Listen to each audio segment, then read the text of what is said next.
Hi, good afternoon, everyone. Welcome back to the Hideo Sasaki Foundation if you have been here before. And thank you for coming to see our design interns final presentation. It has been an incredible 4 months. They've learned so much from everyone they've interacted with, and we are very excited to showcase all of that. Um, just so you're aware, we are the Hideo Sasaki Foundation. We are a nonprofit organization housed here in Sasaki, and we work to bring design equity to design through public programs, educational initiatives, through like DESI and SEED, and design grants. But without further ado, we'll get started, and I'll pass it on to Nala.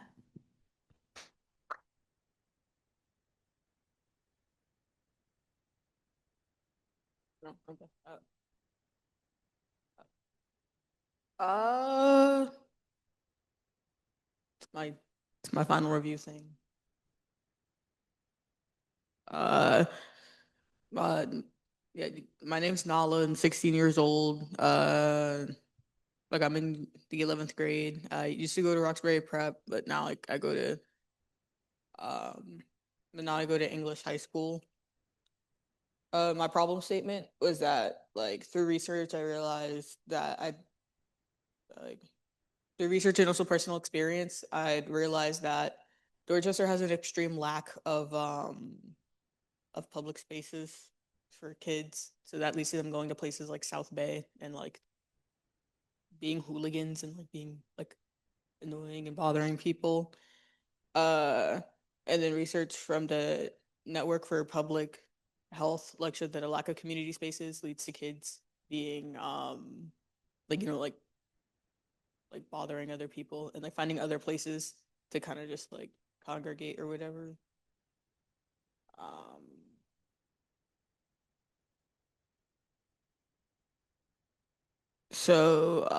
the Roxbury Prep like kind of it doesn't have the best like school area, like both area and also culture wise, because like it's placed directly next to South Bay in a very like desolate area with a bunch of with literally nothing. It's just a bunch of factories and just like literally nothing there. And it's next to a really big parking lot. And then like yeah, so um like the Department of Education also like shows that they lack like social emotional learning, which is like a really which is this thing. Uh,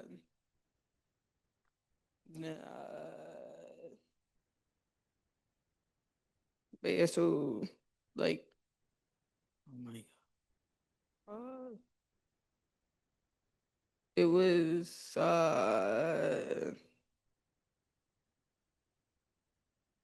I completely forgot what I was gonna say. I'm not gonna lie. I don't remember what I was gonna say.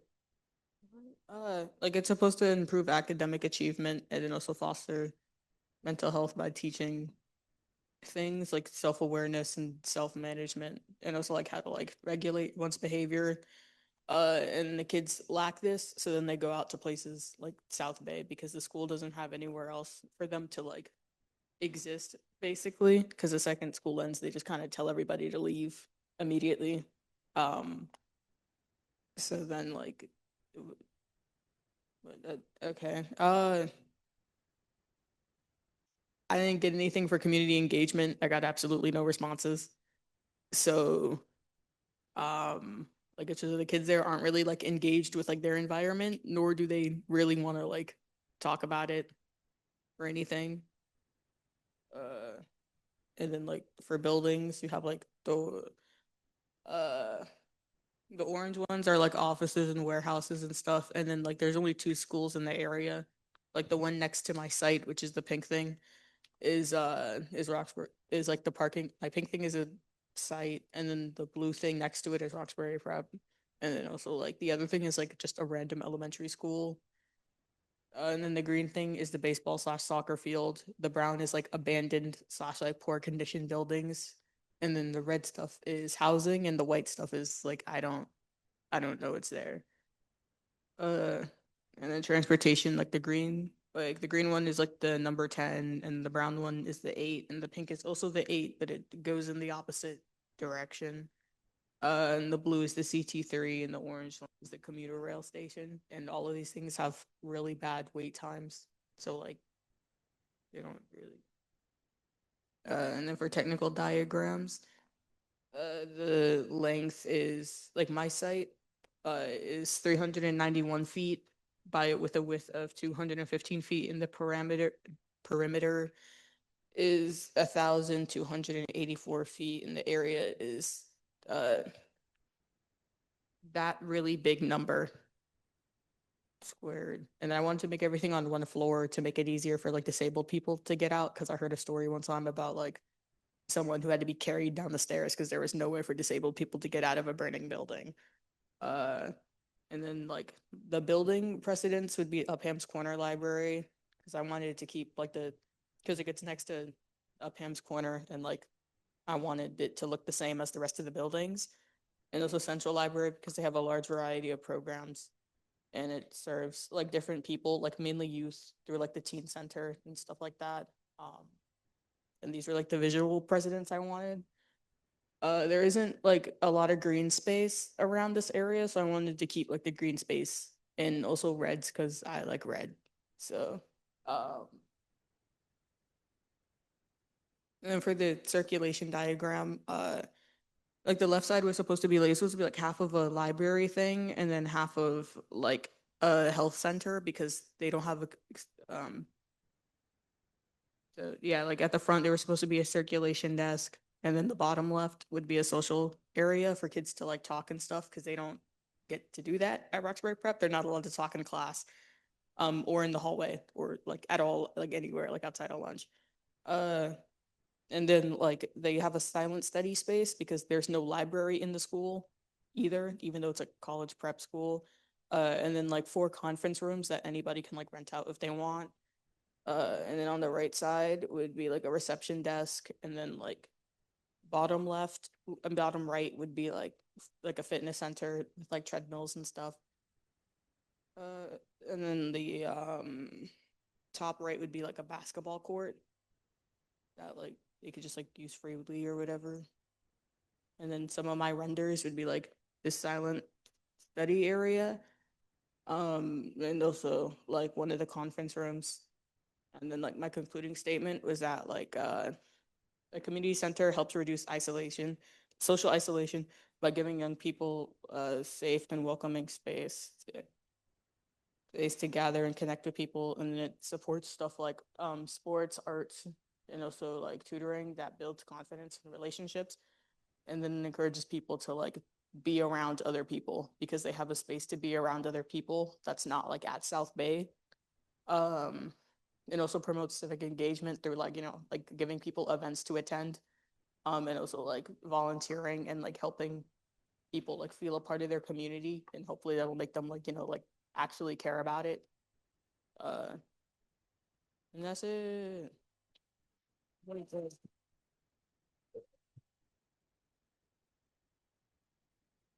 Who am I giving it to? Oh, Questions or feedback? Awesome. Oh, Alexis, go ahead. You did such a great, that was loud. You did such a great job, Nala. I'm so proud of all of the work you've done. The research and your lived experience really comes through in this. And I have to say, I love like the aesthetic of your slides, and I think your diagrams came out really beautifully. So great job. Great. So we're gonna have Wendy Chavez come on up. She is Nala's mentor, and we just wanted to recognize them for all the work they've done together on the project. Yeah. Um, Thank you. So I have to say that, I've been through the whole process and I saw the work you've done. And I know you were really nervous to present, which is not easy to present a lot of people for the first time, especially in high school student. But I'm actually really proud of you. I do think your slides came out great and your renderings came out beautiful. Um, like I said, you're definitely nervous at first, but I think you really pull through it. And there's a lot of information on there. And I think, presenting is hard, but I know that you put so much work through it, more than just, talking today. Thank you. Here's your certificate of recognition and completion.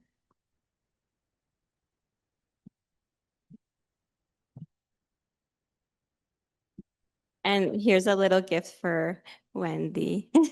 Awesome. Take a picture together. No, you can't.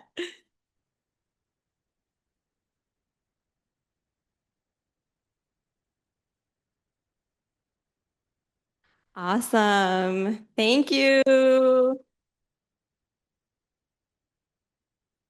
Wonderful. Next up, we have Marwa Nasiri. Oh, okay. Hi everyone. I'm Marwa, as it says there. I just wanted to start off by thanking you guys all for coming.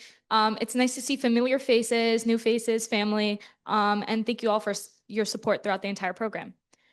Little introduction, that's me. I'm Marwa. I've lived in East Boston my entire life, and that's where my project is based on.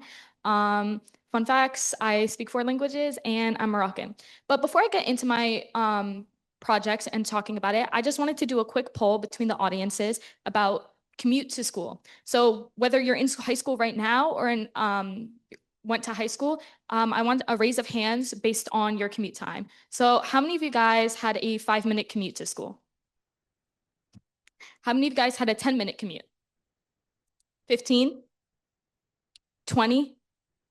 30? 40? An hour? Yeah. So a lot of people had varying different times of commuting. But I assume if you are on the longer side, whether it's an hour, it's usually by train, bus, or car. Now imagine walking to school for an hour every day. Unfortunately, this is the reality of many East Boston students that were forced to move out because of their location near the water and new buildings coming in. Also, gentrification. So according to WGBH and Nick Iceland, there was an interview between many students, one who stood out to me, Hector. In the interview, he pointed down on his shoes, which were battered and torn. He said he bought them a month ago, but they were already ruined because of his 1-hour commute walk to school every day. Public transportation being too expensive because his school didn't provide, bus passing, and, his mom had to go to work every day, so he couldn't drive.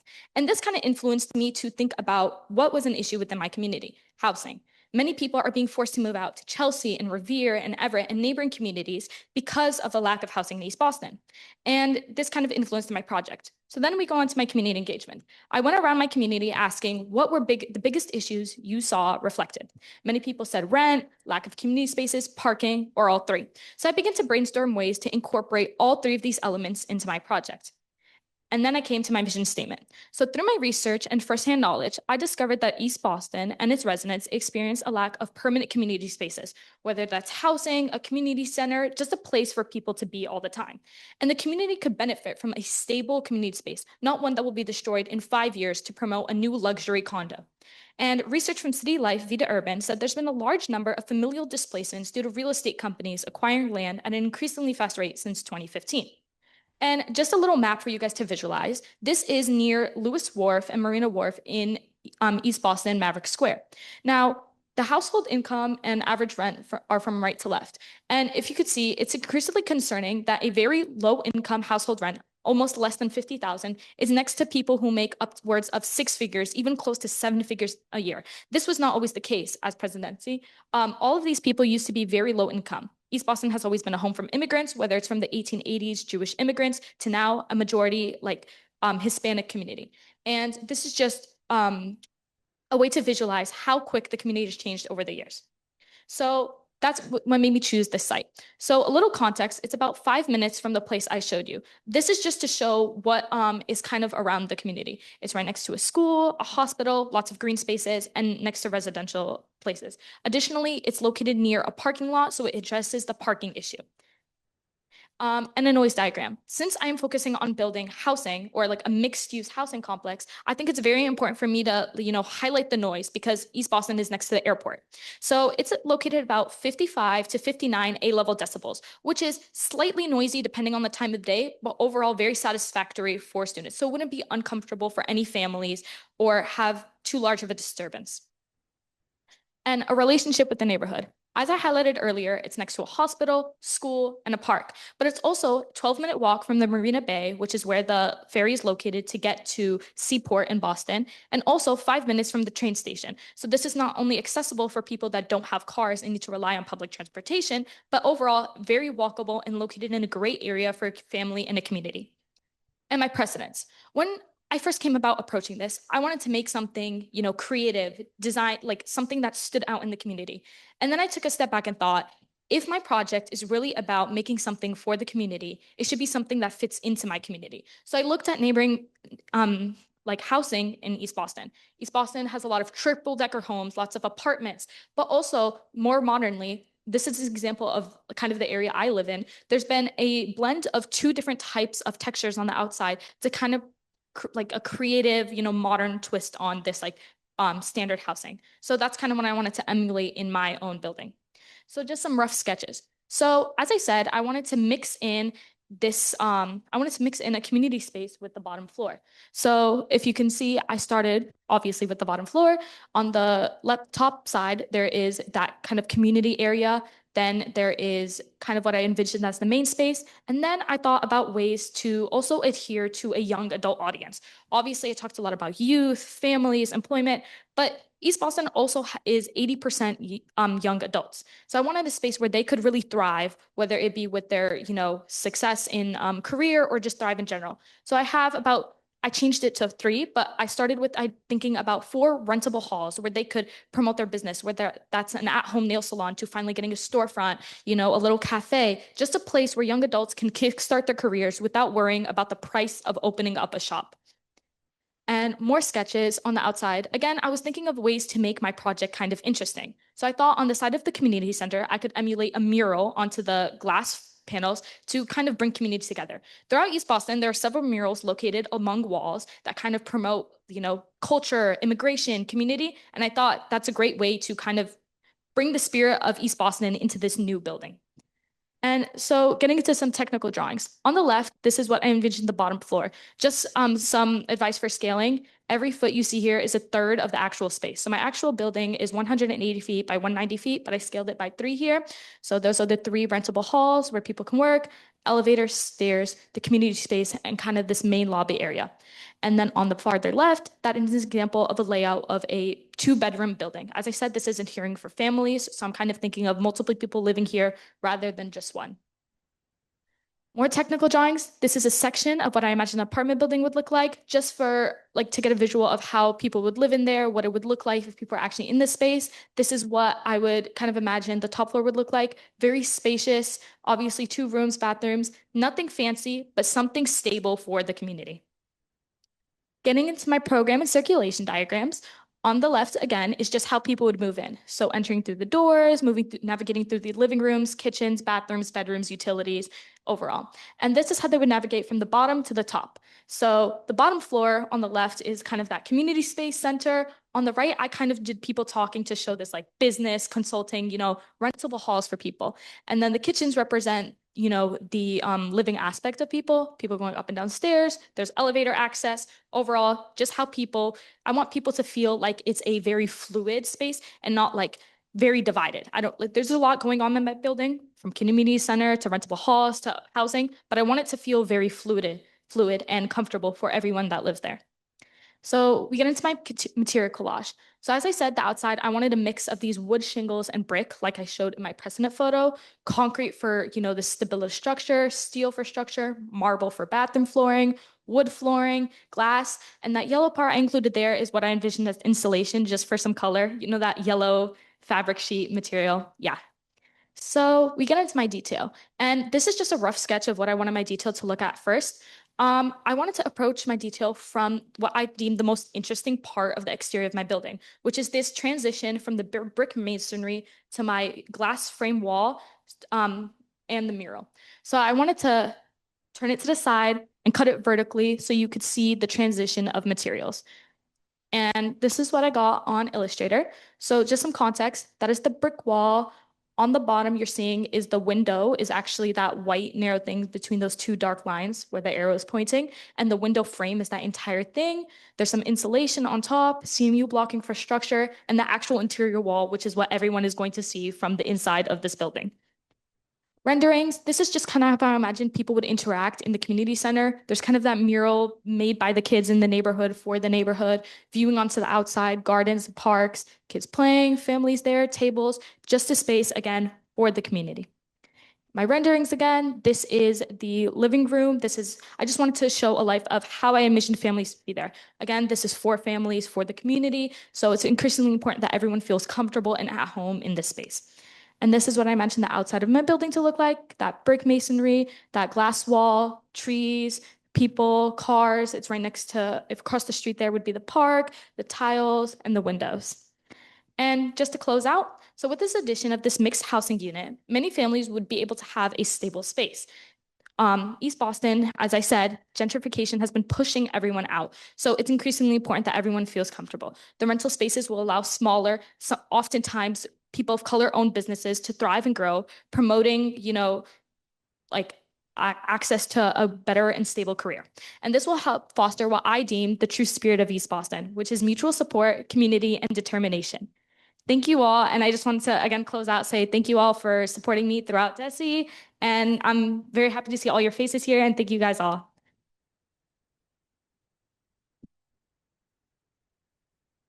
Huh?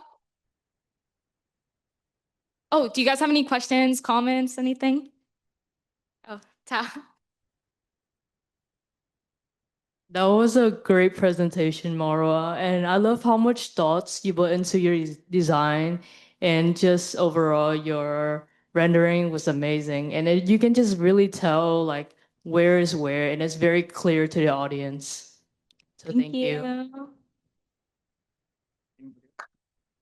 Oh, Mahidra? Awesome. Thank you, Marwa. I really loved your project. All of them. I think I have something special about each one. Can I have Risako Nozaki come up? So this was Marwa's mentor throughout this whole experience. So we wanted to also recognize her for helping her complete the experience and giving such meaningful feedback. Great job. Thank you. Can you take a picture? Here's your pouch. Oh.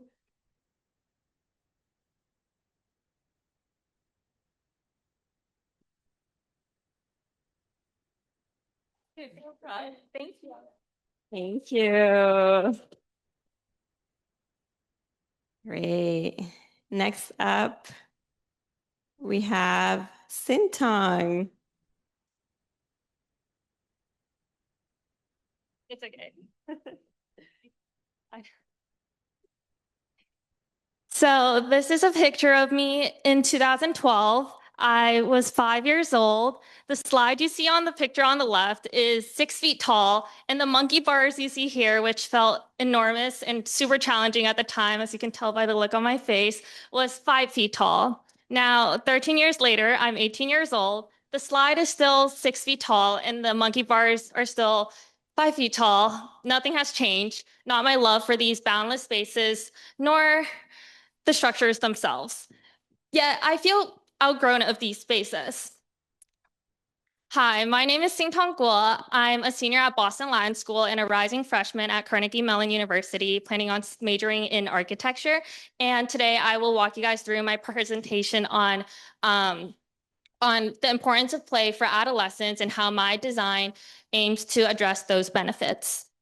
Starting off with a little history on play for children. The instinct to play comes naturally to children, but it wasn't until the late 19th century, actually, that researchers realized the fundamental part of play involved in human growth. And so play researchers came up with the term of high affordance, which refers to how versatile and how a structure can be used in multiple ways for a space like a playground for children, because in terms of their development, they are able to explore their creativity, their social skills, come up with different problem-solving skills.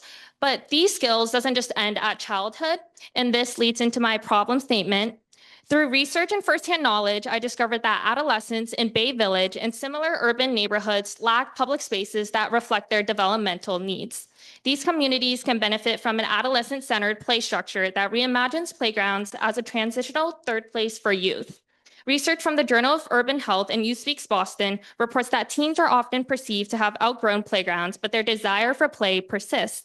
When play spaces are intentionally designed for youth engagement, they build on skills developed in childhood while cultivating those needed for adulthood. And so, an example of this and a question that followed throughout my whole presentation was, what currently discourages you from using playgrounds or similar spaces? Well, one thing that just naturally comes is that we're adults, we're older kids, teenagers, we don't go on playgrounds because they're just not for us. But one of the main highlights is they feel designed for young children, which understandable. But this doesn't mean that adolescents or even adults don't want to go to these places. Using data from Youth Speaks Boston, they asked, which of the following places do you wish you had better access to in your community? And taking a sample size of more than 1,000 people, the top 3 came out to be gym, park, shopping center, or mall.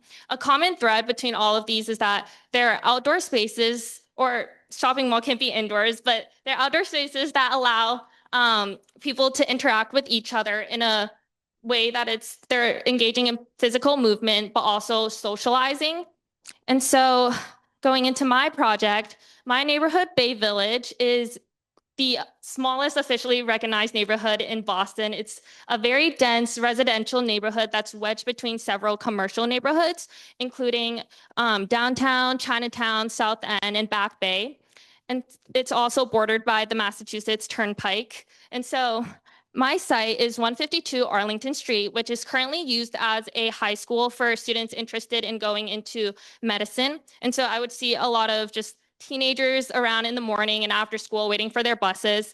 And this sort of just inspired me into going into what my design is. And so a closer look at the site, I plan on using the back of the school. So the school is currently in a peninsula bordered by 3 parking lot spaces. So on the left, the right, and then the back space. And that's the space I intend to use because it doesn't disrupt the ability to go into the parking spaces on both sides of the school. And currently there's a basketball hoop there, and I see children or adolescents, teens playing on it, but that's sort of the only thing that's there, and it's not as engaging and versatile. And so going a little more in depth into my site analysis, as you can tell, there aren't a lot of green spaces in this neighborhood. This green block is not part of Bay Village. It's just this little triangle part of it. And so the only green spaces in this neighborhood are 3 pocket parks. Now, these pocket parks do serve the community in a way where they allow like a quick seating if you're going, people probably rarely like walk by the neighborhood, but it allows for just like a quick sit down if you're getting a bite to eat. And so my idea with this project is to connect all these pocket parks in this neighborhood to my own site. And so creating sort of a relationship throughout the whole neighborhood.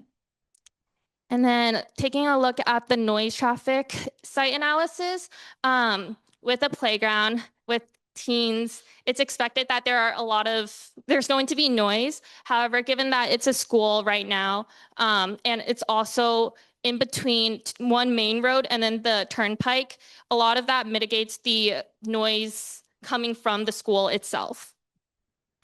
And then going into my precedents and what inspired my design, first one is their Superkillen Park in Copenhagen. This park serves as a social catalyst for the neighborhood. There's like 60 cultures in this neighborhood. And what they did with this project is that they sort of added every culture's element into one space. And another thing I really like about this precedent is that they used colors on the floors to sort of create that subtle boundary between what's the park, what's the rest of the city, especially in Boston where there's just buildings everywhere. It's really easy to sort of forget where you are in a way. And so I will be taking an element of this into my own design. Another precedent I looked at were the play structures by Jim Miller Melberg. These are ergonomically designed structures that give the users themselves their freedom to come up with how they want to use the space. So none of these like structures, shapes have a definitive way of climbing on them, playing with them. It's the users themselves that have the agency in how they want to interact with the structures. And so this leads into my own design, my concept. My idea was inspired by the parachute canopy thing I played with as a kid in elementary school. And with these, you can go under it, over it. You can throw like a ball on it, run around with it. It's very versatile. It was very fun and very nostalgic to think about. But this is what inspired my design with how I wanted to lay out the stationary part of my space. And so I went through a few iterations. I experimented with different colors, layers, and I also experimented with different planes. So taking that 2D drawing into a 3D design to sort of play around with how the structures might be laid out. And then going a little more in depth into the details. In addition to that swirl you guys saw, I intend to put these modular movable furniture around the site. And these are like a bench size sort of structure that allows people to sit on it, lie on it. You can even put it onto the side and use it as like a goal for like soccer. And so keeping that modularity and how you want to move around in the space in mind. And then another element in relation to that is the idea of kit of parts. Kit of parts is basically taking the structures themselves and making it off-site and then assembling it on-site. And so with this, because we're in Boston, there's first of all no parking, and then no parking for construction cars, which is like another big problem. And so with a site like mine, that's like with my design, wanting it to be fit into a very tight site, using the kit of parts concept and designing it off-site, putting it on-site will be a better approach. And then this is just a sort of the idea of how I want my furniture to kind of move around. So there's not like one way you can put it. And then going into the details, one thing that I want to highlight with my design is the canopy. There was a retractable canopy in my design, which allows you to use that pole right there to move the canopy in and out depending on the sun and how you want the space to feel. If you want to be in the sun, if you don't want to be in the sun. And then this is just how it kind of looks. You can recess it, expand it, however you want. Another element of my design is a conversation pit. And so this is the ground line, and then there's a little depth to it that goes into the ground, or below ground. And this serves as a space for a more face-to-face interaction. Conversation pits are like a circular, kind of like a ball pit, foam pit. But with this, people can sit in it, bring the furniture in it. And yeah. And then this is just like another view of it. And then going into materials, because I want this structure to hopefully withstand a lot of the weather in Boston and also be more like the longevity of it.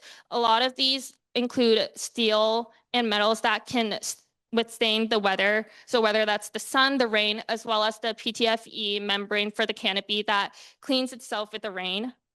And then this is a view of my design in Photoshop. The pathway I mentioned earlier and how I wanted to connect my design with the rest of the neighborhood and the pocket parks, I added like a coloring on the floor to like show that connection, because the floors in Bay Village are all made of red bricks. And so this sort of leads into my site from all the other parks themselves. A few more views of my design. And then finally, to end it off, this is a site in Bay Village, my neighborhood, but it's also a site that can be anywhere, and they're adolescents anywhere, young adults anywhere. And so with how this site is, with how the structure is designed, my intentions are to put it in different parts of the neighborhood or different parts of the city. And so it could be, I put one like in my school, Boston Latin School, and then like one in my neighborhood in the Boston Commons, just anywhere in the city to better fit everyone's need in this community. And then, one quick thing. I I'm doing this project with my school as well as part of my senior capstone course. And for that, I made a 3D model of the design. And this was really fun to make and play around. Yeah, I'll pass it around. Do you guys want? But yeah, this is all for my project. Thank you guys for listening. I really enjoyed being part of this community. Does anyone have any questions?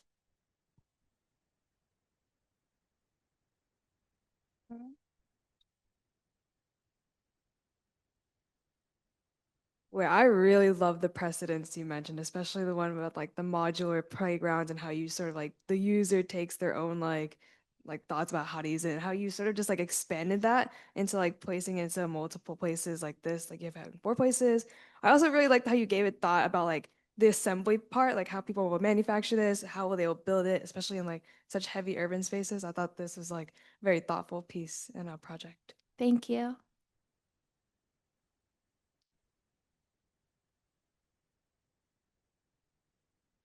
Yes, very well designed and great research. I like your data collected and how you kind of connected with your personal experience.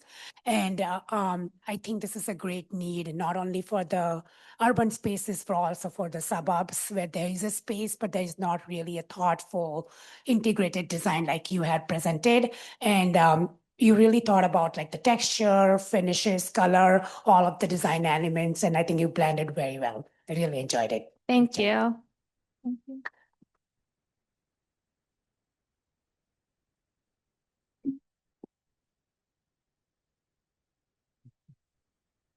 Thank you so much, Sintong. I want to go play there. Can I have Asmita Patnaik come up from Sasaki?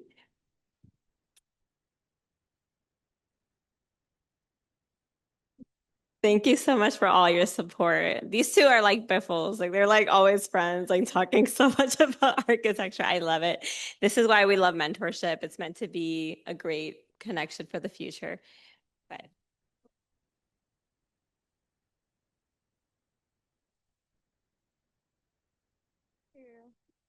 welcome.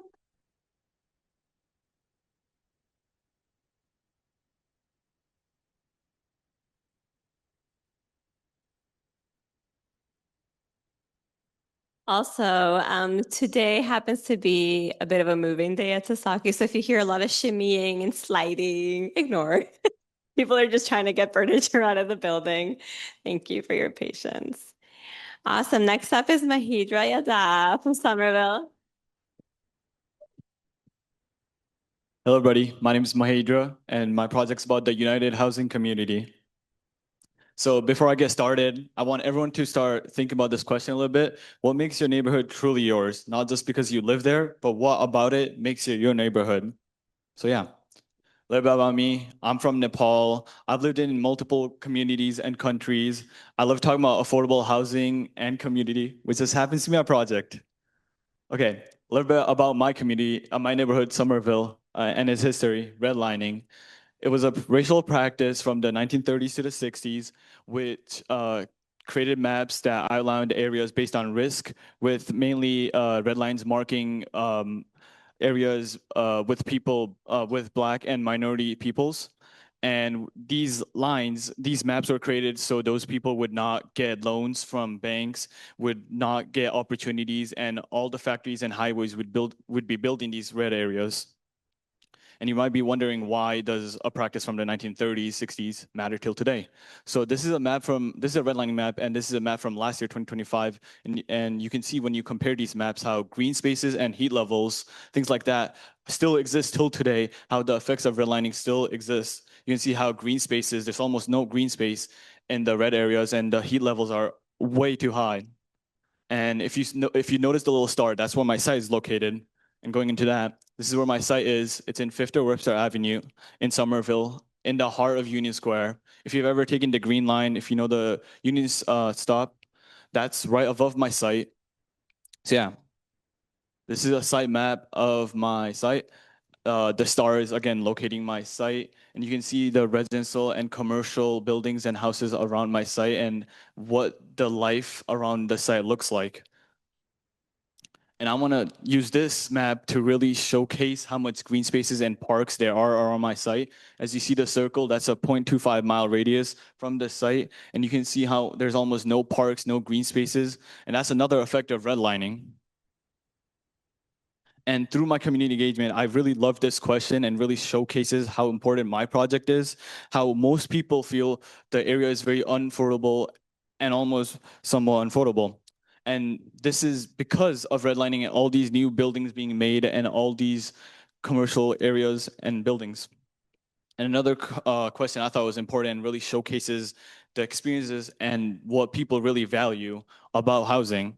And you can see there's a lot of different things like green spaces, transportation, price being the most important. So yeah, these are the things I really wanted to focus on because these are the things that community want. So yeah, which leads me to my problem statement. Through research and firsthand knowledge, I discovered that Union Square in Somerville and its residents experience rapidly increasing housing costs and limited access to green space and community engagement. I feel like these three things, if I focus on it, really like brings what is important to the community. And really, these are the three things that I wanted to focus on. So my main president that I really loved was this project from Dean Collaborate, where they also made affordable housing, but they also dedicated the first floor to the artists who live in the apartment. Also, there was an art gallery and community engagement space for a community center, such as community center and stuff. So that really inspired me, and really I took that to heart, and I wanted to like make something like that because I feel like that really brought my ideas and everything. So going to my concept sketches, these were some concept sketches of my building and where I wanted to put it in my site because it's such a awkward, interesting site that I wanted to really focus on green spaces, but also like the people living there, what would be a way to make them most comfortable. And these were just some ideas I was thinking of throughout my process. This is my 3D concept 3D model of the site. As you can see, this shape right here, that's where the greens, I was thinking of putting the community garden because that's where the most sunlight would happen throughout the years, throughout the day. So I was thinking of how I can use this space most efficiently. And this is another 3D model concept. As you can see how the first floor is fully curtain walls, glass. I thought this would be the best way to express the community and how the space being used and really show the environment. So going more into the first floor, this is the first floor circulation, and I want to really give full power to the community and people using this space. So there's this big space in the middle as you go through the first floor where events can happen while also there being dedicated space for community events, community spaces, and education gyms and all these things. But my main idea was to give this large area for events where people can come and show their diverse culture. So yeah, this is my first floor plan. An example I used was a multicultural fair, which I just did in my school. And I feel like that's a wonderful example to do. As you can see, I put rows of tables to express the multicultural fair, how these places can be used for people to express their culture, and just a way to use the space, while also being other spaces like community center, community kitchen, and classrooms where people can come together and learn. And this is the second floor plan. As you can see, these are the apartments. Again, it's not the most luxurious, but it's like what people can use to go day and day. And I really focused on a single bedroom apartment because most people living in Union Square are working, people in their 20s, 30s, single. So what is the best way to use a space for the most amount of people? And I also added an inner balcony inside the building so people can look into the first floor and see the events, see the space being used by the community. And I wanted to show this section to really show the life cycle of the building, not just the people, see how the space is being used, how the first floor is being used by kids, adults, and everybody in the community, while the second, third floor are being used by residents, the different time of day, different type. So yeah, this is my detail of my balcony going from inside to outside and how the different materials are being used. I just wanted to showcase the materials are being used and how and why. So yeah, going into my material, these are the materials I chose for my project. Is because I feel like these materials really make the building welcoming. These bright and welcoming colors, because I wanted to really make this place feel like home, not just for the community, but also for the residents, which is the most important part. So yeah, going into my rendering, this was one of my renderings of the entrance into the building. You can see how the first floor is, again, glass, and there's the balcony as I talked about in the detail, and there's the third floor, and how people are sitting outside as you go into the site and everything. And this is the entrance of my site. This is the lobby where people come in, use the space, just a welcoming place. And this is a Photoshop collage of the community kitchen I was talking about in the floor plan, how people can come to the space and share their culture. And I think food's the best way to share your culture and make friends and community. So yeah, where people can come. So yeah, that really brings me back to this question: what makes your neighborhood truly yours? And I think my answer is my community, because I have my neighborhood here in Somerville, in Nepal, across the world, to be honest. And it's not where it is; it's the people. And I feel like wherever you go, you can have your neighborhood there if you have the people. And I feel my building, my space really brings everyone together and makes a welcome community, not just for the people living there, but also the people using the space. So yeah, thank you.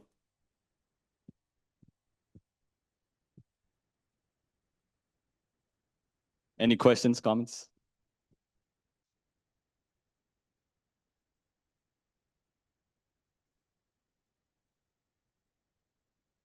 I think your renderings were really beautiful. I think you had I really liked how you started with the question and kind of based your whole project around it and brought us back to it at the end. It was a really strong storyline.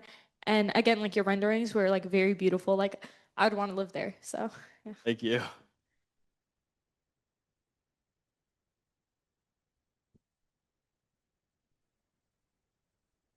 Thank you. We're gonna have Ankita Shah come on up. She's from Peabody office. Thank you so much for mentoring Mahidra. He learned so much from you.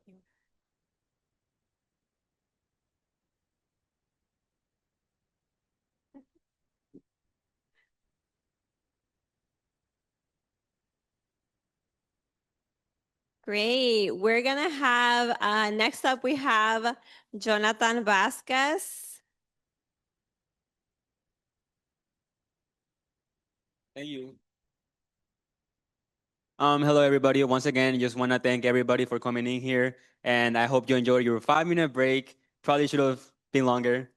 But the name of my project is Every High School, a Growing Problem. First of all, a little bit about myself. I'm a senior at Every High School.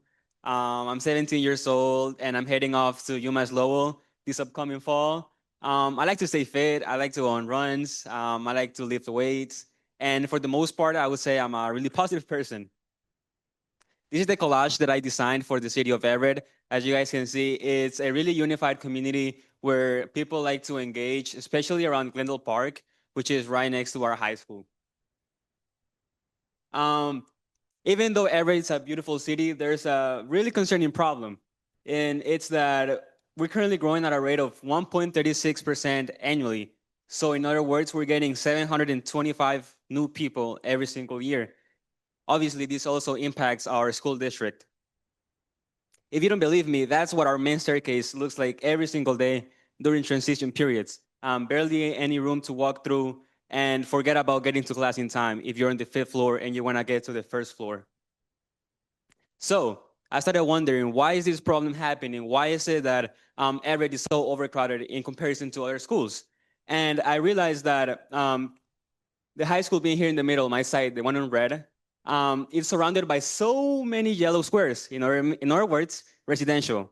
There is a lot of housing in Everett to the size of every high school. And to put it into perspective, I even went as far as to compare it to Chelsea. And you can see, by the way, all of that up there is Everett still. So only here is Chelsea. And you can see there's a lot more commercial and not much residential compared to the size of the school. This is the same thing for Lowell. I also compared it to Lowell to see what the difference would be. And then we can see that obviously Lowell, it is a way larger school. However, you can still see the trend of commercial and the size of the school. So for my site, I have two sites, but it's the same site. I'll explain it in a little bit. The first building that I'm focusing on, it's the rec center, which is about a 2-minute walk from our high school.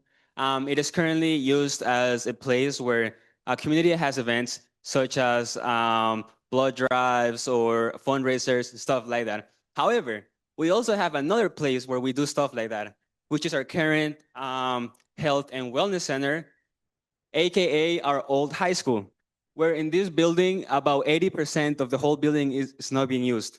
So what that means in my mind is that all the activities that we're taking on the rec center, we could just translate them into the old high school facility. However, for my project, I am not focusing on that, just repurposing the rec center for the high school. And secondly, I would have the ice skating rink, which conveniently is right next to the rec center, right up here.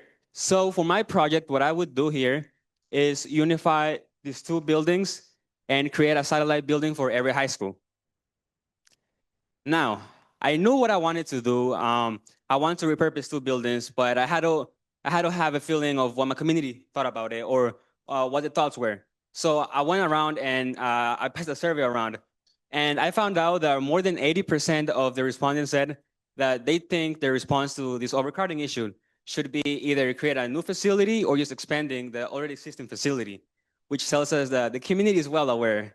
Also, on my survey, some people commented that when I asked them where is overcrowding most noticeable, I should have added staircases, which I completely agree. I probably should have. And some people also commented that safety was a big concern, which I've noticed myself. Whenever we have fire drills, our time is not the best, especially because of the staircases that tend to be packed.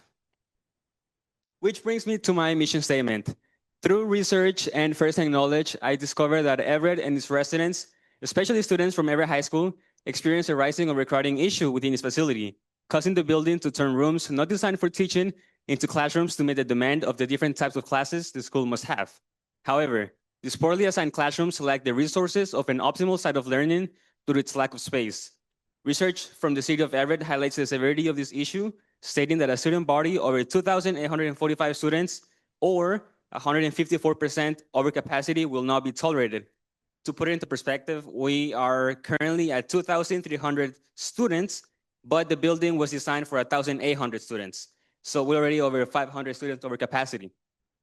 This community can benefit from repurposing the current rec center and ice hockey rink and transforming it into a satellite building to every high school.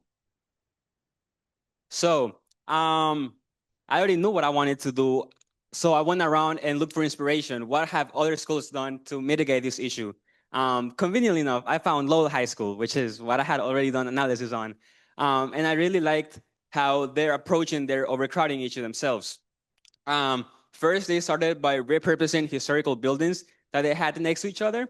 And then a program that is set to be finished by next year is they're implementing a freshman academy.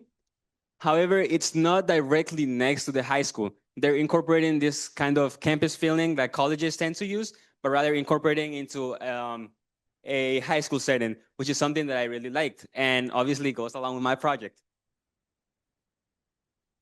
There you go. I also liked Somerville High School. I took inspiration from it. The thing that I like the most is how when they repurposed their historic buildings, they added in that modern factor.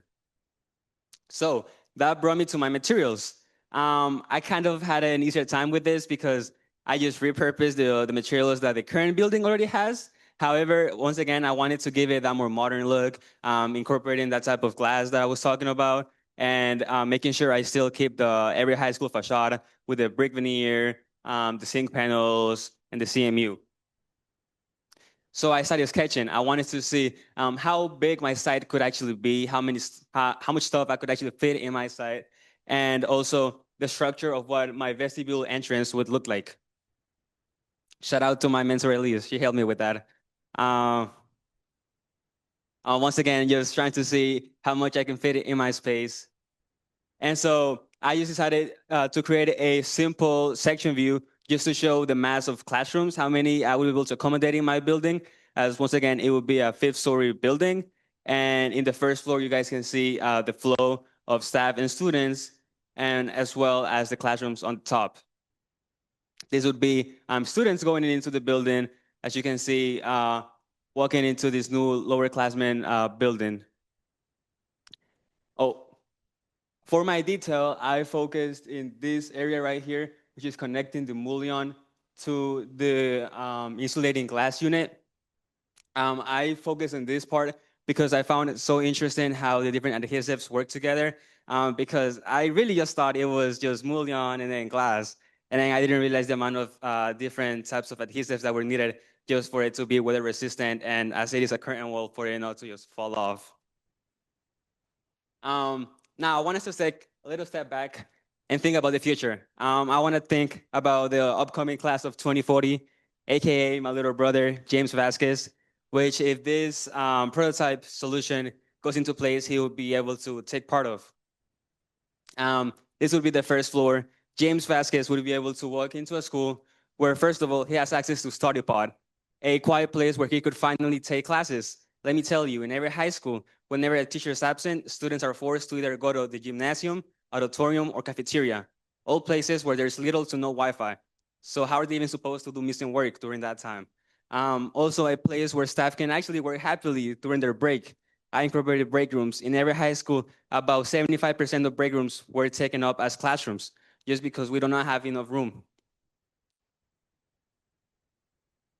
And this would be like what the first floor would look like. Obviously, representing our student athletes, they work hard. And then we have the staff walking into their break rooms, and a closer look to the study pod would be here, where students can engage and finally have a quiet studying session.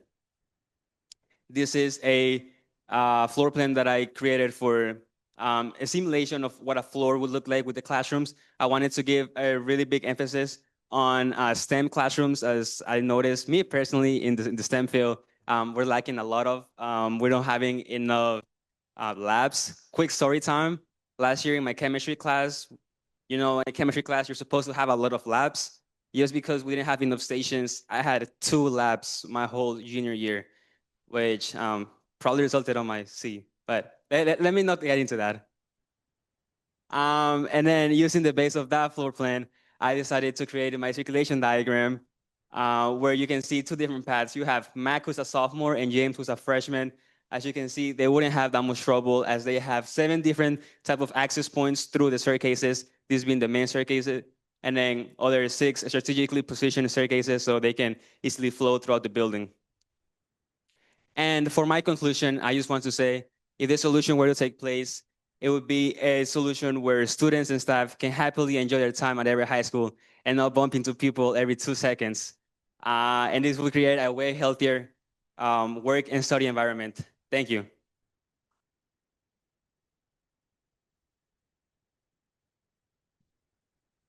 I also want to give props to all of the DESI staff, Jimmy, Alexis, Stephanie, Lucinda, Eduarda, and obviously my mentor, Elise. Everybody helped me a lot through my process, and also all of my fellow interns. Thank you.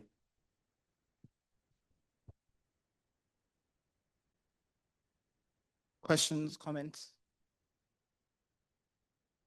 Congratulations. This is a great project. I remember during the mid-review where you, or at least like the check-in of how you're going, the direction you were, and I can notice a lot of differences, but at a core, I think your project has maintained the same, and you've had a very steadfast approach to tackling this very personal problem that you're facing at Everett. And I think it's great to branch out into the satellite campus, and it's clear that you've put a lot of work and thought to this. So congratulations.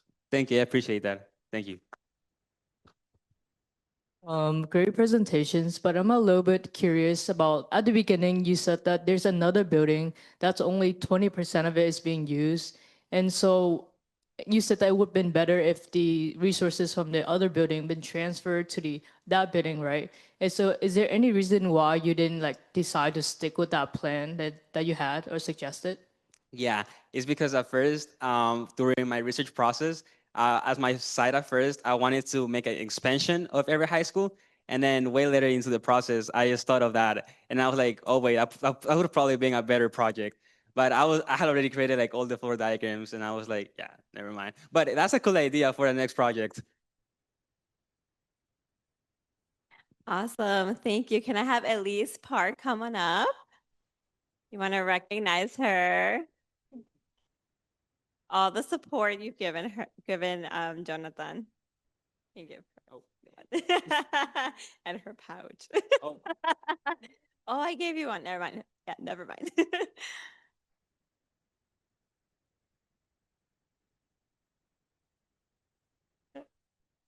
Sorry, the lights have also gone out. The controllers are not working at the moment. Thank you for bearing with us. Who's next? Awesome. Next up, we have Jadiel Velez.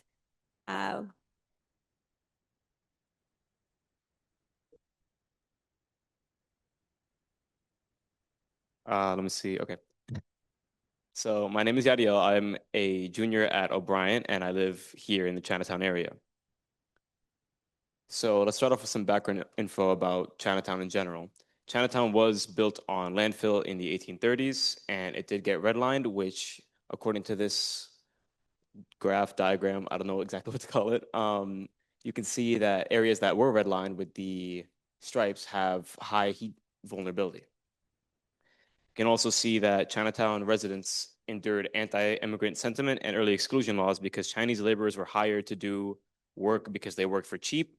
And people like that, of course, because who knows? Um, so they were hired, they were brought to Boston so that they could work for cheaper. And then people didn't like the fact that they were immigrants, and there were a lot of movements to go against them. Formerly redline neighborhoods were also very likely to get things drove drove right through them because they were considered expendable and dangerous. So in a lot of areas that were redlined, there are chances of having highways, factories, other things like that. Here's a not so fun fact about the heat in Chinatown. The average temperature in July is 105 degrees, and heat waves can last for multiple days, which isn't exactly the most fun thing to endure. This is some history about the Big Dig, or the CA/T project, which begins with redlining. So pretty much because Chinatown was redlined, they made it really easy to build factories, to build highways. So they created the Central Artery, which was an elevated highway that ran directly through Chinatown and displaced a lot of residents. This led to congestion, barriers, and capacity. It was constantly congested, over capacity. It had 125,000 cars over the capacity that they had anticipated, and it was an extreme safety hazard. So this led to the Big Dig after a lot of backlash, which took, I think, I have it here, like 25 years, if I'm not mistaken, and it cost about $7.4 billion. Can I use this? I can use this. This is the Chinatown Gate area, and this main bit right here is the Chinatown Gate and the Rose F. Kennedy Greenway, which was created after the Big Dig moved the Central Artery underground. This is my community engagement slide. And when I was going to interview people for my community engagement, I found out a lot of people don't speak English, and a lot of people just didn't want to get involved at all with community engagement for some reason. But when I talked to them, I did find out that a lot of people feel different ways about the Chinatown Gate area. But for the most part, they could agree that there's not enough outdoor shelter for rain and snow. And here in Boston, it can rain randomly for no reason. It happened the other day, and I was very confused about that. And there's also not a good amount of seating, because there's like a couple benches placed around here and there, but there's not really a good amount. And I don't really see people sitting in them anyway, because they're mostly dirty or wet from the rain. Another thing that I found out when I was studying about Chinatown is that we have some mental health issues here. In the Asian community, it's worry about loneliness, high stigma around mental illness, and academic pressure. But also there are things that are causing mental health issues, like high housing prices and not enough housing in the area in general, because we're like near downtown, where the main area of the city, there's not good housing, most of it's expensive, and it's very congested here. This led to my mission statement. Through personal experience and research, I found out that this community could benefit from a redesigned Chinatown Gate area that has the ability to mitigate the UHI effect, which is the urban heat island effect caused by dark roads and other things like that, and help with mental health. Research from the NIH shows that positive social interactions reduce loneliness and strengthen community resilience, and other studies show public green areas can help with academic stress. This is a map view of the Chinatown Gate area. It's much easier to read in my opinion. It's right next to this is the surface artery, and that's Beach Street down there, which runs right through Chinatown Gate, but in reality, you can't really drive anything through there. So this is one of my precedents. It's the Copley Square Park. It's the new design. And what I took from this was the way that they divided the sections. I really liked how everything was like very, can't remember the word, but very like there. So I took that and I decided I would divide my site in a similar manner that would keep everything very organized and structured. So the purple is the plaza, which I decided that I wouldn't really change much about it because for an actual plaza space, it's pretty good. It's, nice and empty. There's room for people. There's the gate right there. So I didn't want to do anything to obstruct that nice view. Then the blue area is the seating area, which I put it there because right in front of it, I put the park area, which people could let their kids go, let them have fun in the park area, and they could sit down in the seating area to watch them or to observe them, and just generally from maybe a distance if they want to have a bit of time away from their kids, because it makes sense. Then there's the community garden, which I put there because, well, first of all, we experience a lot of sunlight here no matter what. So the location wasn't actually as important as you might think when I looked at the sun graph. But I also put it there because it's a program that can get people to interact with one another more often, because if there's a community garden, there's going to be more people in that space and they're going to be talking to one another, or maybe just in the general presence of one another. Then there's two grove areas. One is just the lighter one is just like mostly lawn and trees. It helps combat against the urban heat island effect because greenery can help combat that. And it also makes sure that there's a nice green area for people to walk through. Then there's the seating area, which is this pretty much the same thing, but it has like more natural seating, like more rock-looking shapes or actual just rocks to sit on, depending on how you feel. This is what's it called? Circulation diagram. That's what it's called.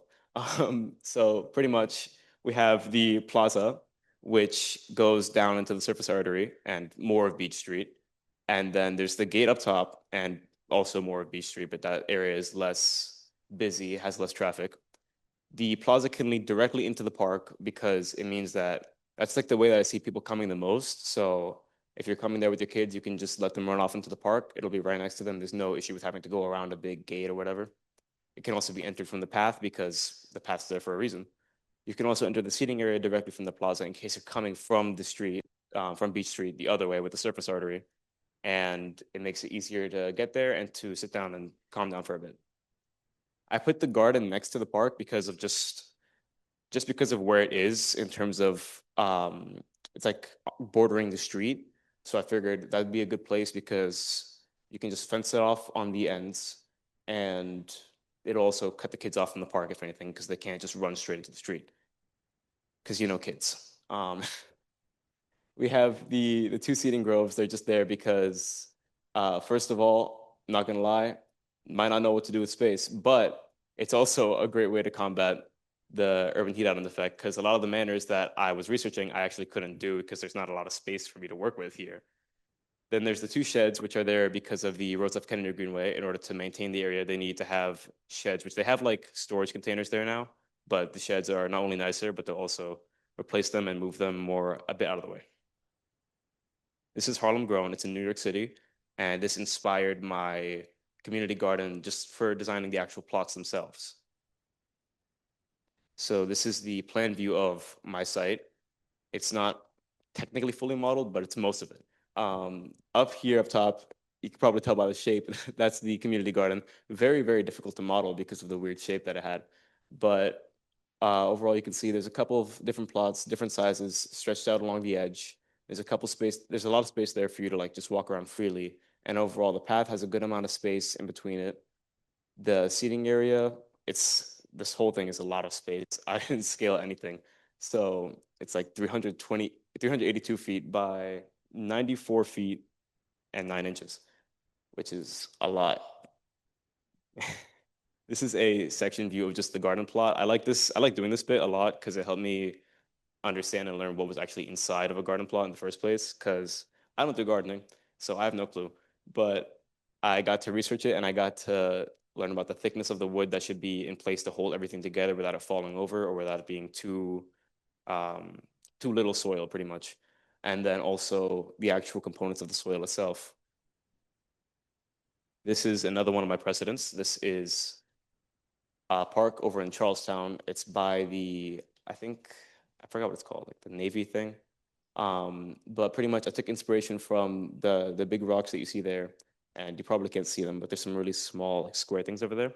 And I took those as inspiration for the big stone bench we have along here, which borders the sidewalk. Not meant to keep people out, of course, because there's many ways to get in here. But it's a nice way to just sit down. You can lay down. It's a lot of space for many different people because this area hopefully would get packed more often if it's been redesigned to fit more people and to encourage them to be there in the first place. Then we have the small square rocks there. I designed those for two reasons. One, as a kid, I like jumping on them back and forth. And I thought if there are kids that don't like the play area, they have an area that they can go to and they can expend their energy and be, I don't know, safe while doing it pretty much.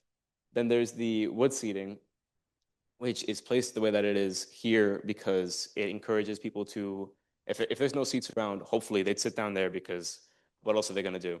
And it encourages people to sit next to each other, sit closer to each other, talk. If there's friend groups, they could sit there, talk to one another. And this is a separate view that includes the park and it also includes the canopy bench. So this bench was designed pretty much to help because it's so sunny most of the time. Not right now, but it's a lot sunny most of the time. And the canopy bench is a good way to be able to sit down. If anything, you can sit down by yourself or with someone else, and you're under a good amount of shade. You don't need people, you don't need trees, and also you can watch the kids on one side of them. This is a detail for said canopy bench. And pretty much the way that I learned of doing it, I found so many different ways to do this, and it was so difficult trying to research which one I should actually do because all of them had their own issue. But I ended up settling on using two-part epoxy to glue the metal to the wood, pretty much. So you have a metal backrest bracket in between two pieces of wood. You glue those two together, and the goal at the end is to have those well structured against one another, and then have a plate on like the bottom and around the backs that would screw into both the metal and the wood to secure it further. And then for the wood to actually fuse to the canopy support itself, we would use friction welding, which pretty much you heat up the wood till I think it's called lignin, something like that. Pretty much it melts and it will end up fusing to the other piece of wood. And it creates a pretty strong hold that would work for a bench. And if anything, there's also support underneath the bench just to keep it there. This is a material collage for the bench and the seating area in general. So over there, the only dark thing we have there is the canopy and bench. It's pretty much just painted wood. Most of it's made of wood, I'll be real. The seating itself, the actual large seating, is also wood. Most of these are cedar because cedar is actually really resistant outside and has a lot of different varieties and colors that make it more suitable for if you want different colors without painting wood. Then there's canopy supports, which are a different material than the actual canopy and the bench itself, but are also more cedar. We have the stone seat and the stone bench, which the stone bench would be the long stone thing I had in the background. That is, they're both made of granite. Granite is a good choice because unlike marble, it's not negative for the urban heat island effect, and it will actually reflect light because if I have it here, hold on. Where is it? Okay, so it's made of a granite type material, which has a minimum to positive impact on the urban heat island effect because it reflects light and has low heat retention, which means that over time it's not going to keep the heat in, but instead it will just let it out very quickly. It won't keep all of it with itself. And that's all I have.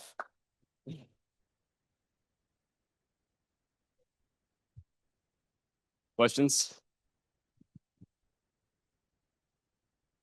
No questions? Great. What's up? I don't have a question, but I really appreciate how you like showed us the step-to-step process of how you designed it and like the complexity of it. And like I saw how hard it was to like design those corners, and the site was very complex. But I really appreciate how you showed us through those steps and really showed us how you made it, which is really cool to look at. Thank you. Anyone else? Awesome. So Joel was unfortunately able to come this morning. He had something come up, but we wanted to recognize Joel Cam from Flexitail, who mentored Jadiel. Okay.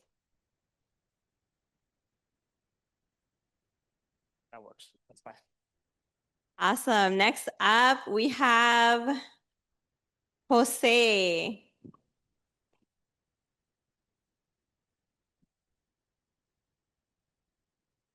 Good afternoon, everyone. For all of you who did not attend the mid-review, it's all very nice to meet you. Thank you for taking the time to sit down and watch all of our presentations.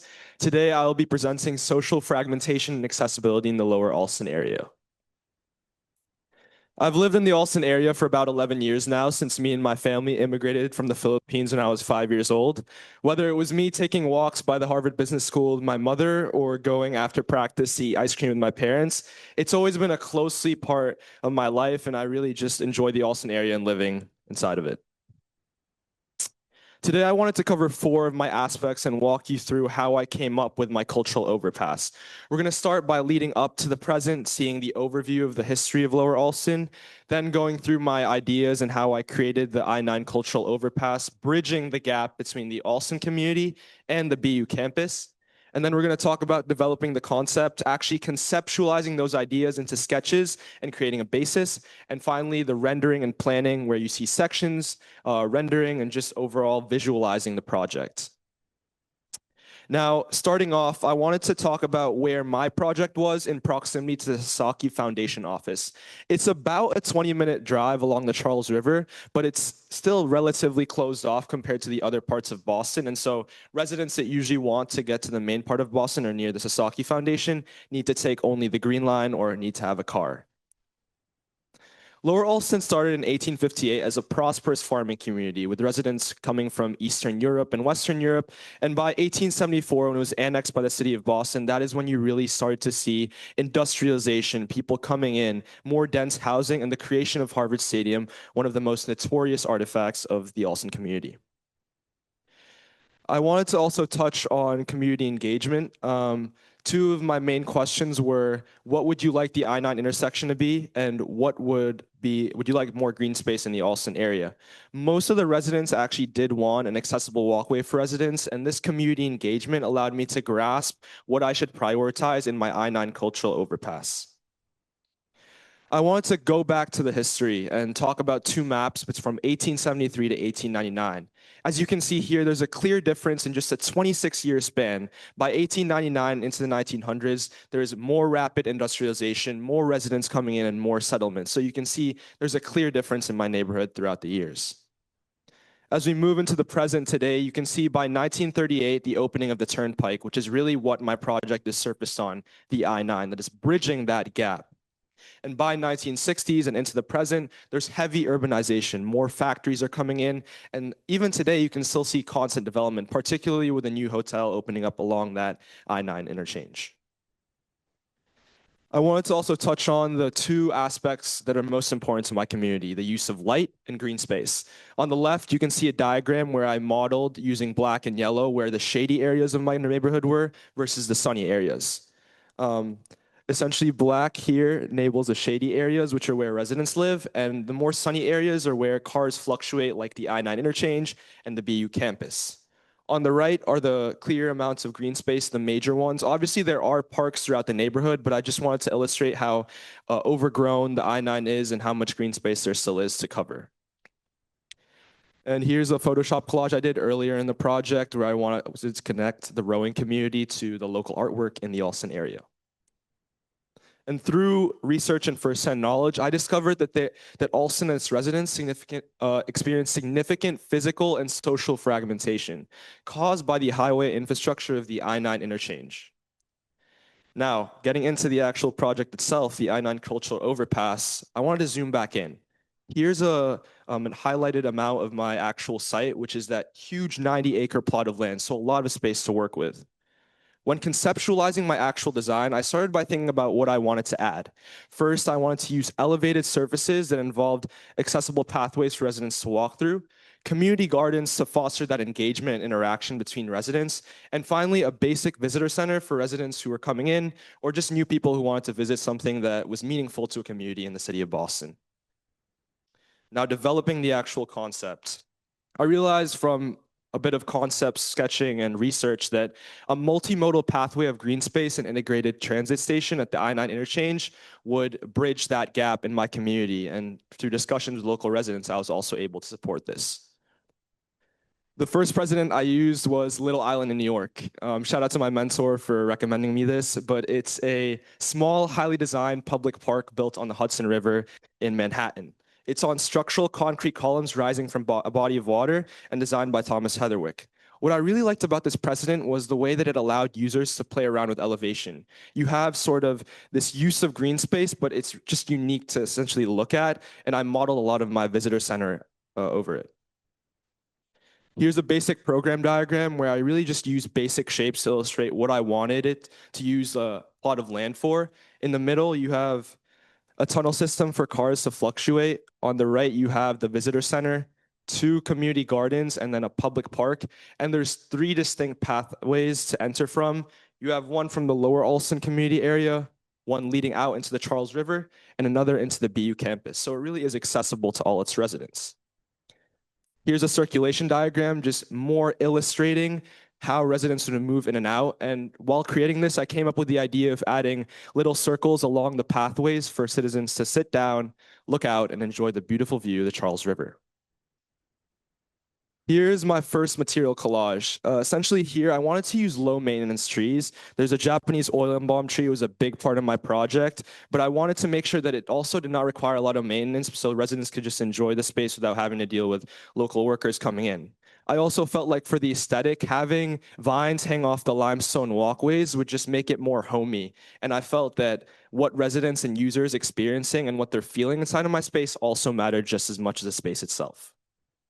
The second material collage illustrates these pathways. You have sort of the use of high performance concrete, just basic stone caliber, and just essentially having residents walk, run, and just do daily tasks alongside it. And I felt like this best represented what I wanted out of my space.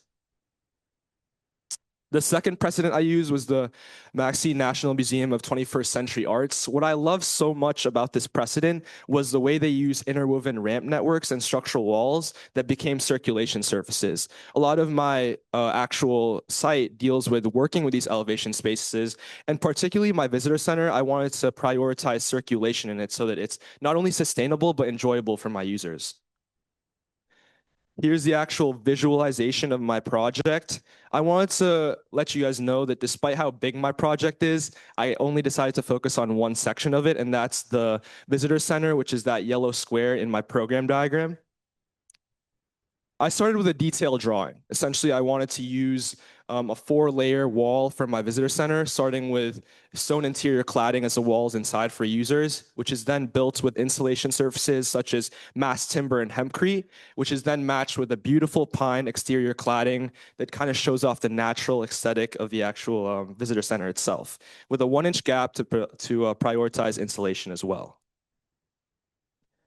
Here's a section. I thought that part of my project was also missing windows, so I wanted to build a ramp alongside the visitor center for residents to walk up and reach a point where they could enjoy the beautiful Charles River view, but also as they're walking up, look inside the visitor center and see community residents engaging, interacting, and workers just talking to one another. And it's about a 30-foot tall building and 50 feet wide in length. Here's more of a floor plan. Once again, I didn't want to overcomplicate a lot of my design here. I wanted it to be very enjoyable for residents to just sit down, enjoy nature, and just the beauty of the Alston area, while also capturing a place where they can learn and talk with more people. Here's some AI rendering. This is the inside of the visitor center. Once again, creating that emotional connection to its residents. You have multiple people engaging and interacting on the couches, and even like a father and his son just enjoying their time inside the visitor center. In terms of the exterior, you have, once again, that ramp leading up with large enough windows. You have the unique window cladding on the outside and just the beautiful stone walkway as residents are going through, running or walking to and from work. And a final AI rendering, just emphasizing the ramp again and the windows. And I just wanted to get a different perspective for all of you to see just how welcoming I wanted this space to be in general. My concluding thoughts are, if I were to work more on the site, I'd want to talk more about the sections beyond just the visitor center, community gardens and parks, and even the tunnel system, creating a more coherent explanation for the highway system, that huge square box that I mentioned earlier, and finally expanding on the materials such as, sustainability, and just expanding more on that. Thank you all so much to my mentors, fellow DESI colleagues, and everyone who's helped me. Any questions?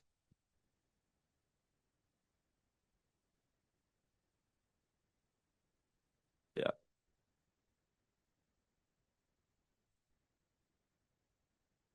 I guess what was your biggest challenge in thinking of a site that big? Because it seemed like it was like such a huge site. Like, what were the challenges in thinking of that space? I think the challengers were coming up with what I actually wanted to build inside of it. I think my community, despite it being so developed and having already a passionate, engaging, set of residents, a lot of its problems such as traffic, just being able to interact with one another, I had to prioritize what they really needed, which was the accessible pathway, bridging that gap between the two neighborhoods. But the hardest part was definitely just working with the space overall, while not doing too much to overwhelm the actual community. Thank you. Any other questions?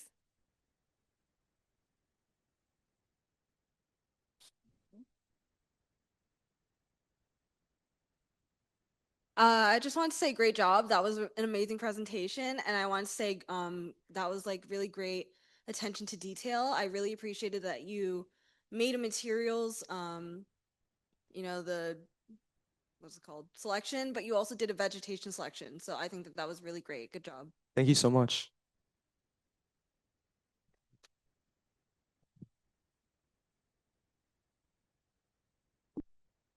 Thank you. Can I have Ishan Etheridge from Sasaki come on up? Thank you so much for everything.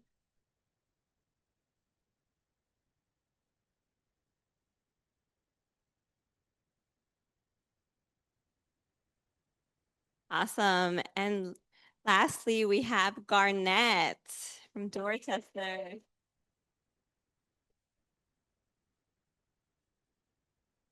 Good afternoon, everybody. So this is my project, the Allen Brown Community Center, focused on crime mitigation. So on the left, you see my grandfather, Allen Brown, and you see my dad, who's in the back right there, Garnett Brown Sr. Yeah. So a little overview. We're gonna start off with a story, then we're gonna go through the purpose, some statistics, site analysis, peer evaluation, the process, and understanding my site, and then the proposal. So this man on the right, his name is Ludus Mejia Sanchez. He's a family man as well as a Dorchester resident. On August 12, 2024, he ended up dying due to a homicide. He was shot protecting his son because while his son was outside, he heard gunshots, so he went to go protect his son and ended up getting caught in gunfire, which ended up in his death. I'd like to start off over here on the right side. I made this collage toward the beginning of the project. I wanted to focus on what's really important to Dorchester residents. So you could see all the things in here that are important. They like maintenance. They want to end to gun violence. They like transportation. They like music. They like art and education. It's important to understand that Dorchester was a very redlined area. That means it was marked for a high risk of investment. It also has a lot of gangs, which is the main driver of gun violence that I want to address. My goal is to decrease the growth of gangs so that I can decrease the amount of gun violence in Dorchester. I want to create a safe space for youth that would educate them so that they don't feel that they have to lean on a gang through mentor programs or just organizations. So this is some pictures of the area. In the bottom left, you can see this is my location right here. It's a parking lot right next to this little, there's like a couple of stores lined up to each other. They're like restaurants. It's right near Four Corners Geneva Station. And yeah, going back to this map, this is my site analysis. It just shows that there's a lot of MBTA stations. There is well, over here in the corner, I don't know if you can see it, but there's a station there, as well as a lot of stores and the hair salon and nail salon, barbershop as well. This is a larger map. It shows a 1.3-mile radius of the nearest police station. All of these indicators, they're all instances where gun violence occurred. So you can see there were instances with robberies with guns, where there was death confirmed, where there was vehicles with guns, and just regular gun violence. So I just like to address that and how most of them are really just vehicles and guns. I also had to focus on my community. So during my peer evaluation phase, I asked questions like, how many crimes have you witnessed or seen? 55% of people said that they've witnessed 5 or more crimes, which is very crazy. And when I asked, what do you believe is the primary driver of crime in this community? 40% of people said gang activity. There were also some responses to some of the questions that I had. They were saying that we're losing lives day after day. The population is going to start decreasing. Another one said, I think crimes can happen because of lack of opportunities, economic stress, peer pressure, influence from others, drugs, and sometimes feeling like you have nothing to lose, which I also agree with. So this is my process. So towards the beginning, I just started drafting out what I wanted to be in this community center. At first, I didn't even want it to be a community center, but it happened. So yeah. So I put classrooms, receptionist desk, activity rooms, meditation rooms, recording studios, because a lot of people think they can rap. A gym, a roof deck, a lifting gym, and dance studio, and an art room. This is my first draft of the activity area. This is what I got inspired by. This is the Mildred Community Center. I worked there entering my 10th grade year. They had a lot of programs. I met with a lot of people. I have a lot more connections now, and I just feel like I've learned a lot from this experience working at the community center. So I just want to like have that experience be translated to other Dorchester residents. These are some full site pictures. On the left, you could just see how people would circulate through the building. You can see the elevator and stairs over here. You can see that this is like the half basketball court, the lifting gym area.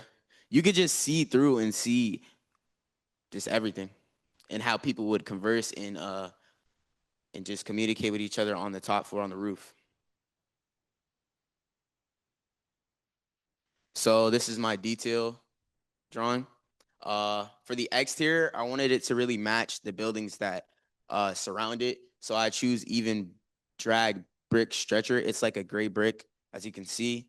And for like my structure for the exterior walls, I chose, as you can see over here, I chose exterior brick, like I said earlier. There's an air gap. There's also continuous insulation, which is just insulation for the exterior. Metal stud framing because it's very strong compared to wood framing. Insulation again, and then drywall. For the weight gym, I just chose like rubber floors, mirrors, turf, because a lot of people don't just work out on rubber floors. They also need turf. And I wanted it to kind of feel like a dungeon. Like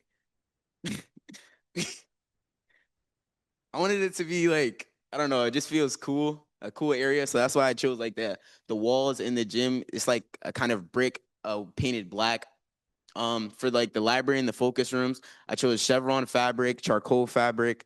I also chose the color blue throughout the whole building because it really just promotes a feeling of calmness and everything. For the rooftop deck, I chose IPE hardwood interlocking deck, as well as lining for all the furniture on the top floor. For the first floor, obviously, like said earlier, we have basketball, a workout gym, turf field. This could be a place for basketball lessons or weightlifting classes, maybe even connection with law enforcement, maybe some youth and police officer basketball games. Yeah. This is a collage that I made. It took me very, very long. This is the first floor. The gym, you can't really see the gym, but it's, the basketball gym, but this is like the gym. I couldn't really add like weights or anything, but I added these. You could just see how people would move around through the area. This is like the main entrance, locker room, bathroom. Yeah. For the second floor, there are 2 classrooms. Those classrooms could hold presentations, collaboration rooms. They could be a space where organizations could talk to the youth. Maybe we could have like environmental cleanup groups or charity events. There's a mini library area right here. It also has blue in it, like I said earlier. It also has a lot of access to outside. Like there's a large window in it, so it kind of feels like like you're kind of like just reading on a balcony, sort of, because it's like it has higher elevation. You could just see your view while you're reading. Also, for the art room, like I wanted the art that the youth made to be displayed on the walls, so it really feels so you could really have that connection between the youth and the community. For part 2 of the second floor, obviously we have the meditation room, the music studio, staff lounge, dance studio, and activity area. This is the main place where students are going to be chilling around, hanging out, playing video games or whatever. This is basically the basis for one of my classroom areas. This also took a long time. Thank you, Alexis, for helping me out. Yeah. For the roof, this area is probably the most place where people are going to hang out. There's a kitchen right here that can have cookouts. We can have cookouts, community gatherings. There's a community garden right here. So it's just really a open space that allows everybody to be there. This is the community garden. It's the first thing that you're going to see after you go through the elevator or the stairs. So I really want it to be welcoming to everybody that's going to the roof. This is the seating, the lounge area. It's just a place where you can talk, chill, eat, relax. This is my circulation diagrams. So on the left, that's the first floor. This is the second floor, and this is the roof. The purple really represents extracurricular activities. The dark pink represents areas where people are gonna most likely visit. The light blue is just bathrooms, and the dark blue is just a staff area. So obviously the green is just green space. And this is my overall effect.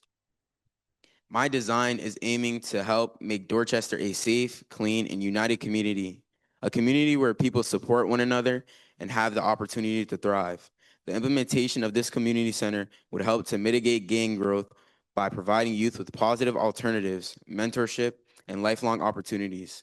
This community center would increase youth engagement in academics, decision-making, and real-world skills. This is more than just a building. It is an investment to make Dorchester a safer, stronger, and a united community for everyone. Thank you.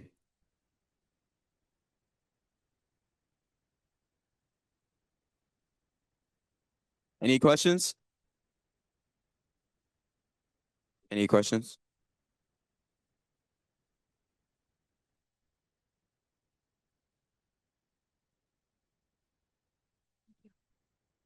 Nothing. I just wanted to thank you for such a powerful and personal presentation.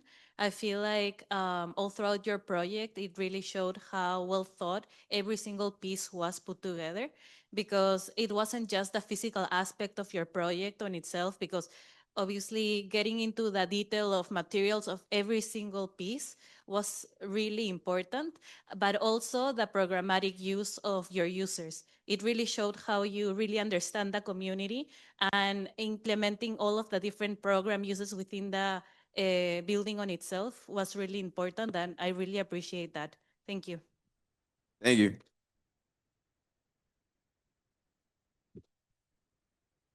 Any other questions?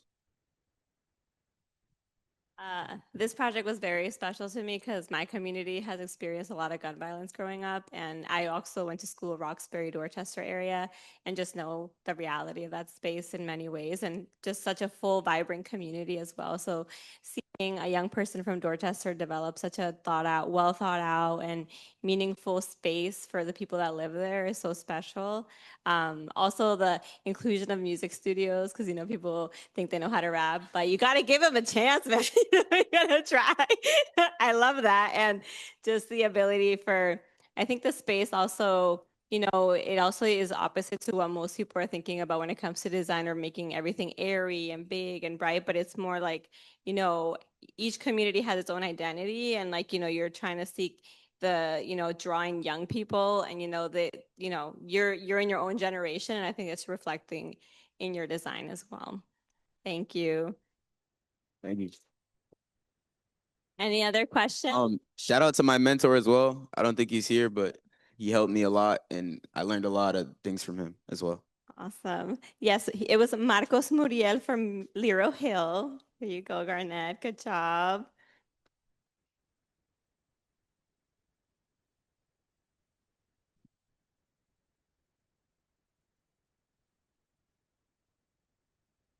Awesome. Thank you so much. I just really want to say to you all that I have been so honored to see you all grow, not just as designers, but even as groups, as just groups together. I think that you all have just done an amazing job of helping each other and being so supportive of each other. And I know you're just going to have long life friendships from this, but I'm really proud of you all. Before I end, I also wanted to recognize a few more people before we close off. I wanted to recognize Kiara Wong, if she can come up. So one of our students was not able to present. She had many challenges throughout the journey in DESI, but Kiara was very steadfast and stayed with her throughout the process, supporting her every step of the way and being so available. We love that about mentors. They just give it their all. Thank you so much, Kiara. Thank you.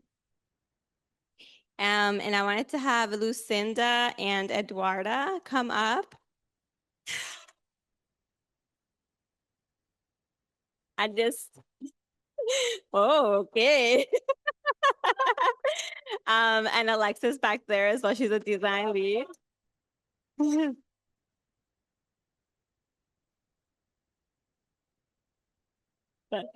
So Alexis is part of our staff, but I wanted to recognize these two young people who have dedicated all their time to assisting our young students and their vision, and through programming and, feedback and amazing activities they put together to have the students understand design lessons and reinforcing those concepts. So thank you, Eduarda, on your teaching assistantship, and Lucinda on your teaching assistantship. Thank you.